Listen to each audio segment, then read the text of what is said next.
tambah jahat. Ya. Seperti Erdogan itu tambah jahat ya. Ya. Bayangkan di era modern, saya ulangi lagi, tidak ada satu presiden pun yang mengganti fungsi rumah ibadah kafir lah sebut menjadi masjid. Bayangkan kalau itu terjadi, seperti saya katakan.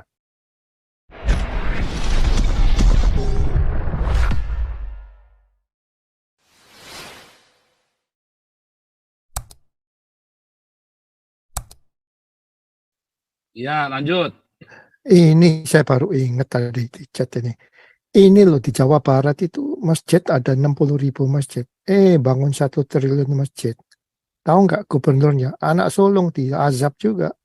Berangkat deh. Ini baru ingat nih. Itu ya. Ya, itu catatan Pak Pol ditambahin lagi tuh. Si Ridwan Kamil. Oke. Tapi ini kita lagi orang-orang yang nyerang Kristen dulu. Orang yang menghina Tuhan Yesus nih. Di Jawa Barat nih Pak, yang paling susah gereja bakar, Ya. gereja itu kapan paling banyak di Jawa Barat. Ya. Ya kan. Lanjut. Siapa lagi? Tadi siapa ya tadi? Aku hilang nih. Octavianus. Ya, Octavianus silakan.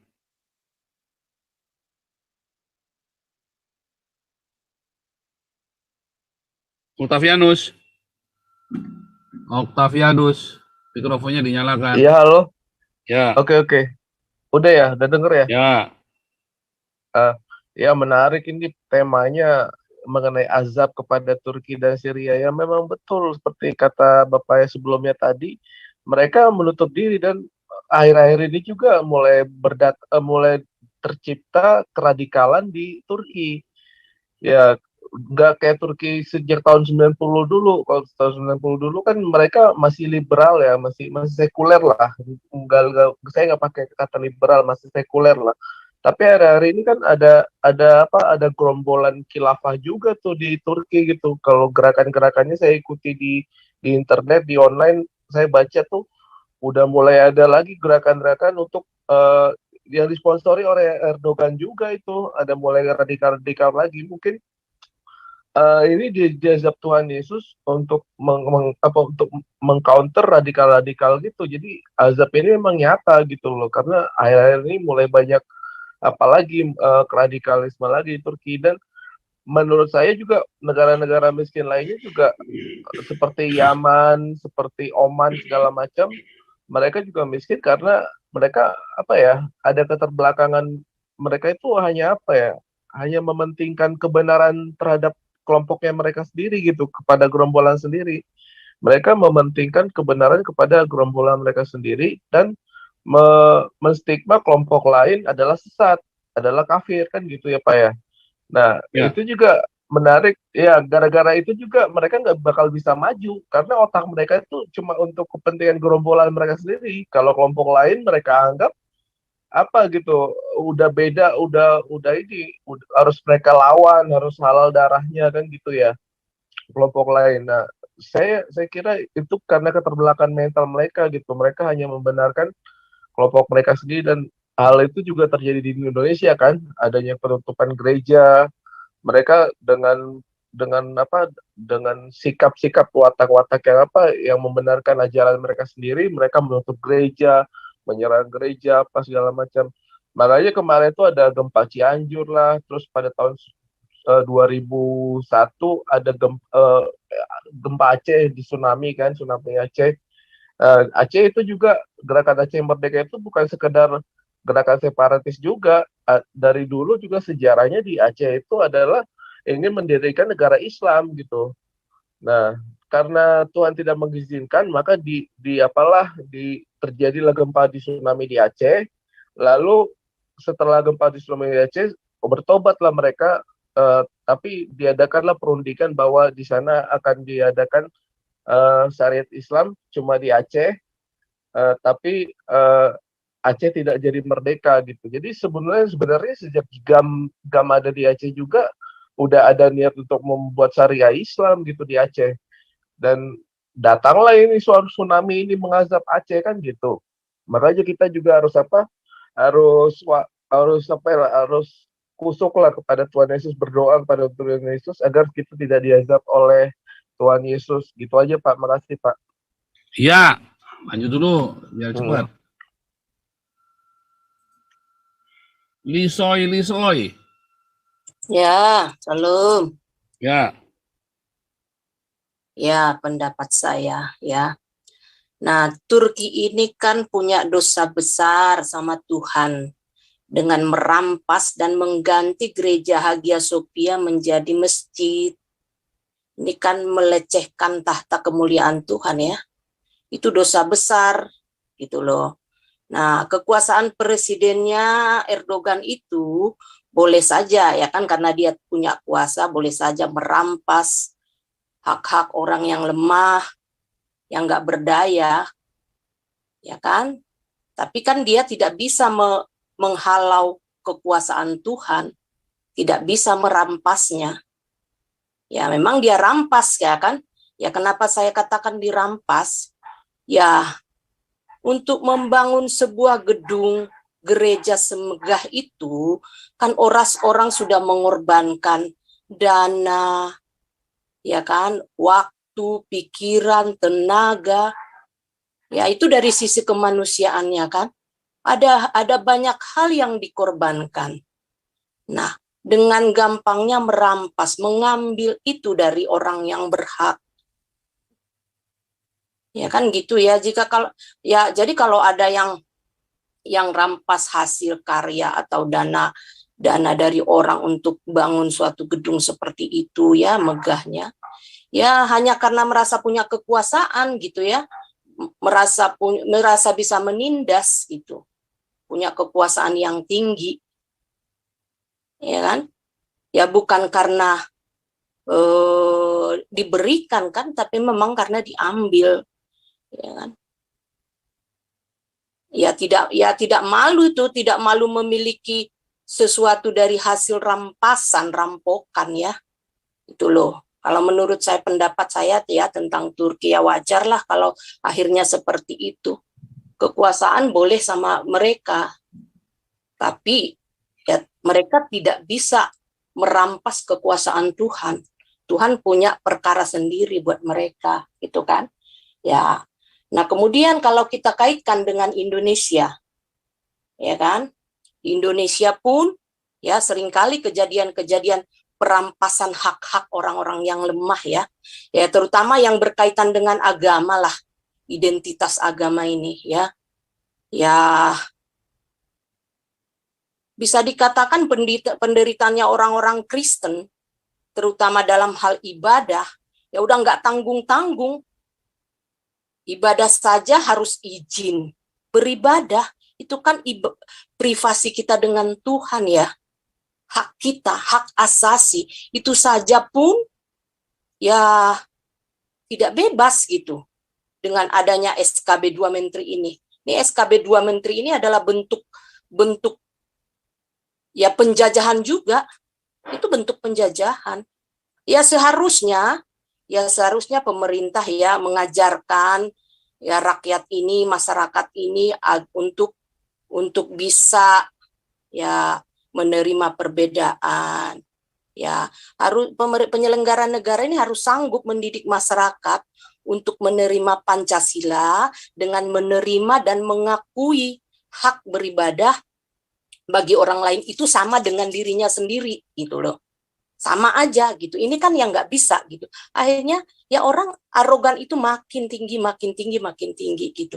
Bahkan mak-mak saja yang biasanya ada di dapur sekarang ini udah berani ikut persekusi, ikut teror gereja-gereja atau rumah-rumah ibadah gitu ya. Nah, keadaan-keadaan ini kan keadaan-keadaan yang kita alami khususnya orang Kristen di Indonesia sebenarnya membuat kita lebih akhirnya kita anak-anak kita jadi lebih cerdas, lebih militan, lebih survive ya, lebih survive kitanya gitu. Ya kalau kita lihat lah ya, kita bandingkan kalau bicara tentang bencana ya, bencana nih. Nah, gempa lah kita katakan ya. Ya saya nggak tahu ini teman-teman mengamati ini kayak saya atau enggak gitu ya. Waktu bencana, kalau kita ingat waktu bencana di Tarutung, Tapanuli Utara, mayoritas Kristen, itu 95%, lebih 98% itu Kristen. Ya. Itu kekuatan gempa kan 6,4 6,4 kalau nggak salah itu. 6,4 loh. Tapi nihil korban jiwa. Nihil, nggak ada satupun. Nah, nggak berapa lama dari situ, ya. Saya kan kebetulan pulang kemarin ya Natal Tahun Baru. Ya saya lihat hanya kayak rumah abang saya hanya lantainya aja yang retak-retak gitu ya. Ya kalau itu mah tinggal gampang, tinggal dinat gitu kan. Nah, nggak berapa lama dari itu kan muncul gempa di Cianjur. Lihat betapa banyaknya korban, ratusan ya. Ratusan korban, banyak sekali korbannya. Nah, tidak berapa lama lagi dari situ muncul gempa lagi di Ambon dan Sulawesi Utara ya. Sampai 7,9 loh. Nihil korban loh. Tidak ada, setahu saya ya. Tolong dikoreksi kalau saya salah. Hampir nggak ada korban loh. Padahal 7,9 gitu loh. Jadi saya sih percaya apa yang tertulis ya dalam saya makin ya merenungkan betapa mujizatnya Tuhan itu memberikan ya kekuatan kepada anak-anaknya yang tertindas gitu ya. Ya seperti apa yang tertulis di Alkitab. Ya. Bahkan dibuat dalam lagu jadinya ya. Tuhan tidak pernah janji. Jadi sama aja gempa di kita di orang lain ya tetap ada namanya bencana gitu ya. Tuhan tidak pernah janji langit itu selalu biru gitu kan. Tetapi dia berjanji selalu menyertai. Tuhan tidak pernah janji jalan itu selalu mulus, selalu rata. Tetapi dia berjanji akan memberikan kekuatan kepada kita. Itu yang terjadi. Gitu loh. Itu menurut saya Pak Paul. Sampai ada lagunya kan bagus banget tuh lagunya. Thank you Pak Paul. Ya, luar biasa. Gajah Mada. Silakan Gajah Mada. Ya, selamat Ayo, malam. tuntaskan sampai 2K. Ya, jadi saya mau melanjutkan saja ya. Jadi itu gimana ngomongnya jadi terlalu banyak nih, jadi mau di satu-satu aja dulu ya. Jadi Erdogan itu sebenarnya sedang bertambah jahat sebenarnya ya. Jadi yang tadi disampaikan Ibu Lisol itu bukan hanya Hagia Sophia, ya, beruntun lagi ada beberapa gereja lagi dirubah fungsinya jadi masjid. Saya pernah bicara kepada teman-teman saya, ada loh yang mau merubah fungsi gereja jadi masjid, saya bilang begitu. Wah, udah kaget, nggak mungkin. Ini 2 tahun sebelum kejadian ya. Begitu kejadian mereka, ya udah nggak bisa ngomong apa-apa lagi. Bayanginnya gini ya, bagaimana kalau Istiqlal dirubah fungsinya jadi masjid, jadi gereja, jadi katedral, bisa nggak dibayangkan? Gitu kan? Itulah yang dilakukan oleh Erdogan. Jadi di era modern ya, di era modern di mana orang Eropa udah nggak pusing lagi soal agama ya. Contoh ya, misalnya itu kan pusat gereja simbol gereja ortodok, Hagia Sophia itu. Seharusnya Rusia marah, Putin marah, ya. Tapi waktu saya lihat yang marah cuma gereja ortodoksnya saja, Putinnya tidak terlalu.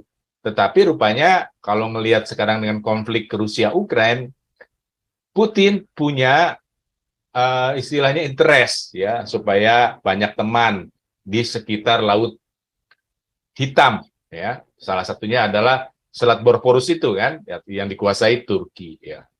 Nah, jadi Erdogan ini sedang membalikan jadi kalau ada bapak Turki lah, bapak Turki modern, Kemal Atatürk dulu pernah mendorong supaya Kesultanan Ottoman dirubah menjadi Turki modern seperti sekarang dan kiblatnya menjadi sekuler, ya. Dan sekarang Erdogan membalikannya. Itu pasti ada sesuatu, ya. Saya sudah sering ketemu dengan founding father. Kok ini kayak diginiin sih? Kok itu kayak digituin? Ya, tapi karena perusahaannya udah besar, jangan dirubah. Kalau founding father sudah melakukan seperti itu, pasti ada sesuatu, ya. Setelah puluhan tahun bekerja di perusahaan yang sama, baru saya ngerti, oh iya, mengapa dulu misalnya itu perusahaan nggak pernah berhenti. Kalau sudah digali, ditutup, digali lagi, ditutup lagi. Ya, proyek itu nggak habis-habis gitu. Kira-kira kayak gitu. Oh, rupanya ada maksudnya gitu kan. Ya, jadi sekarang kembali lagi kepada Erdogan. Erdogan itu memang sekarang ini bertambah jahat gitu. Ya, jadi karena bertambah jahat ya harus kena azab. Ya. Mengenai azab ini sebenarnya ya, atau bencana alam itu dibagi dua. Ada yang namanya fenomena alam, ada yang memang azab gitu. Nah, Turki ini setuju saya tergolong azab ya. Karena itu tadi Pak Paul sudah menjelaskan dan menantang juga siapa yang bisa ini 10 juta dibayar. Bagus juga itu karena ada banyak yang nggak percaya gitu. Wah, ini fenomena alam saja gitu ya. Nah, karena kalau dilihat di Quran sendiri ya, ada namanya azab kepada Fir'aun. Itu ada tertulis di dalam cerita hikayat di dalam atau cerita di dalam ayat Quran ya. Boleh di-searching di internet. Jadi ceritanya karena kesombongan dari Fir'aun, bukan hanya satu azab mereka dengan Fir'aun dengan pasukannya mati, tenggelam, ribuan pasukannya tenggelam, tapi kalau menurut Republika katanya di situ mulai tobat katanya Fir'aun. Ya, silahkan baca ya, di-searching. Tapi 11 azab. Ya, jadi bukan sekedar itu, siapa yang bagaimana laut bisa terbelah gitu kan? Tiba-tiba bangsa Israel lewat, habis itu tertutup supaya mati gitu kan? Itu azab seperti itulah. Ya bukan fenomena alam. Ya. Dan bukan hanya itu ya. Sebelumnya ada 10 azab lagi. Salah satunya putra mahkota meninggal.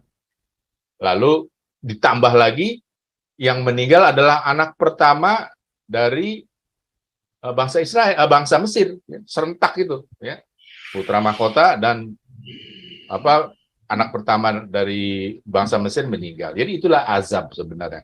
Sehingga maksudnya supaya apa? Supaya sadar, ya, supaya sadar. Ya, dikena azab itu berarti kan masih ditegur, ya. Ada teman saya begini ya, sebutlah pejabat tinggi ya, sering ngobrol bareng gitu. Dia bilang begini. Kalau saya masuk neraka, karena dia cenderung filosof ya, jadi karena udah pejabat, udah apa, jadi mungkin wawasannya luas sekali. Kalaupun saya masuk neraka dan Tuhan berikan saya masuk neraka, saya terima. Ya, gak lama dia mati sih, ya gitu. Kenapa ya? Karena pasti Tuhan itu yang maha bijaksana, itu kan baik buat saya. Gitu. Makanya dia kasih kematian itu di neraka misalnya. Nah, jadi saran kita ya. Karena yang penting kan kita masyarakat Indonesia, kalau sudah ada negara lain yang jahat, ya kalau udah jahat banget itu diazab memang. Ya.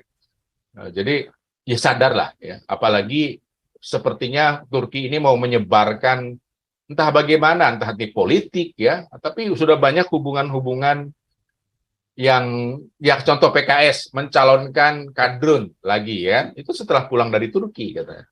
Jadi seolah-olah Turki masih main-main dalam politik Indonesia. Dan Indonesia, ya, di mana kita terdiri dari berbagai macam suku, berbagai macam agama, tidak bisa ideologi kadrun itu ada. Pasti kita akan terpecah belah. Sehingga mungkin sampai 25 tahun lagi, ya perangnya melawan ideologi kadrun. Kalau itu diganggu oleh Erdogan, ya itu kontraproduktif, ya. Indonesia harus segeralah sadar. Ini sudah Aceh tadi disebut, ya. Sekarang Turki, ya, sadarlah, ya. Seperti teman saya tadi, ya, dia berani mati sampai benar mati, ya.